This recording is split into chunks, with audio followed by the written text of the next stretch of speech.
Assalamualaikum warahmatullahi wabarakatuh. Perkenalkan, nama saya Rahma Nabila Maharani dengan NIM 1805572 dari Administrasi Pendidikan kelas 5B. Di sini saya akan memaparkan tentang kualitas kehidupan kerja dalam organisasi yang terdapat pada bab 13 buku perilaku organisasi dalam pendidikan karya Dr. Cepi Triyatna. Topik bahasan yang akan saya paparkan antara lain yang pertama ada konsep kualitas kehidupan kerja, yang kedua ada cara peningkatan quality of work life atau QWL, yang ketiga ada hubungan kualitas kehidupan kerja dan kinerja, dan yang terakhir ada masalah kualitas kehidupan kerja dalam suatu organisasi. Yang pertama ada pengertian kualitas kehidupan kerja. Kualitas kehidupan kerja merupakan terjemahan dari quality of work life atau QWL. Menurut Nadler dan Lawler tahun 1983, QWL adalah sebuah perhatian atau kepedulian terhadap dampak kerja atau pekerjaan untuk mengikutsertakan pegawai dalam pemecahan masalah dan pembuatan keputusan. QWL terkait dengan manajemen lembaga, khususnya bagaimana melibatkan pegawai dalam pemecahan masalah dan pembuatan keputusan organisasi. Menurut Stan Kosan tahun 1993 mengemukakan bahwa mutu kehidupan kerja mengacu pada bagaimana efektifnya lingkungan pekerjaan memenuhi keperluan-keperluan pribadi dan nilai-nilai para karyawan. Dorongan terhadap peningkatan mutu kehidupan kerja disebabkan oleh dua hal, yaitu yang pertama, desain organisasi klasik yang kurang memperhatikan terhadap kebutuhan manusia. Perkembangan organisasi sampai saat ini telah menjadikan organisasi sebagai sebuah sistem sosial layaknya manusia, walaupun awalnya organisasi dipandang sebagai tempat bekerja sama orang-orang untuk mencapai tujuan organisasi. Maka dari itu, saat ini organisasi betul-betul diposisikan sebagai organisme yang tumbuh dan berkembang. Dan yang kedua, karena berubahnya kebutuhan dan aspirasi pegawai.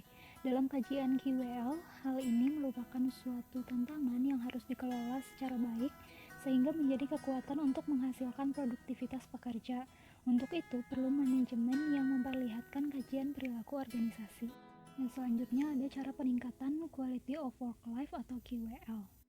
Menurut Kosen, tahun 1993 meningkatkan mutu kehidupan kerja organisasi bisa dilakukan dengan dua hal, yaitu yang pertama dengan pengayaan pekerjaan atau job enrichment, yaitu suatu bentuk mengubah atau memperbaiki suatu pekerjaan sehingga seorang pekerja mungkin lebih dimotivasi. Ia memberi kesempatan kepada karyawan untuk pengenalan, pencapaian, pertumbuhan, dan tanggung jawab yang lebih besar. Contoh dari pengayaan pekerjaan ini adalah meningkatkan kualitas dari tugas yang menjadi tanggung jawab pegawai. Dan yang kedua dengan cara perluasan pekerjaan atau job enlargement. Di sini didasarkan pada pemotivasian karyawan agar terstimulasi untuk bekerja lebih produktif.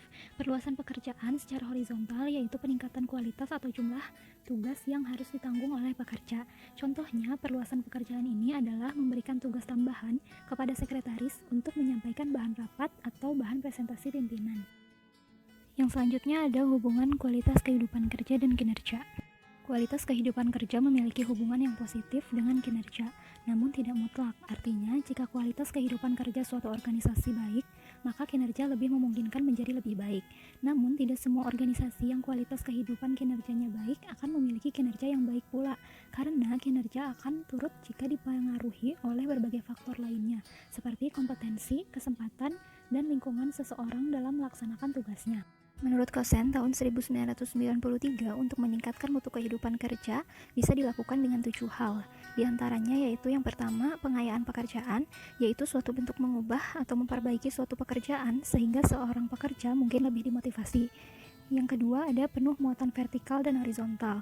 Vertikal di sini mencakup pengayaan kerja itu sendiri, sedangkan horizontal yaitu memperbesar pekerjaan dengan mendorong tahap-tahap kerja sebelumnya dan menarik tahap-tahap kerja kemudian.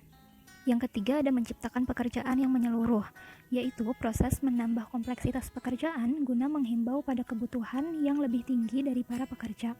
Yang keempat ada menggilirkan pekerjaan, yaitu kegiatan menggerakkan orang ke pekerjaan yang berbeda-beda pada tingkat organisasi yang sama untuk masa-masa waktu yang singkat. Yang kelima ada memperbanyak sanjungan. Hal ini menjadi salah satu keperluan penting yang biasanya dikehendaki para karyawan adalah pujian dan penghargaan.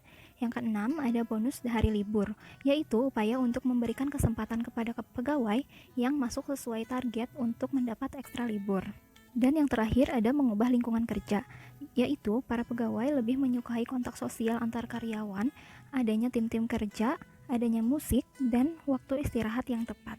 Dan pembahasan yang terakhir yaitu masalah-masalah dalam penciptaan kualitas kehidupan kerja bisa dikategorikan menjadi 3 hal.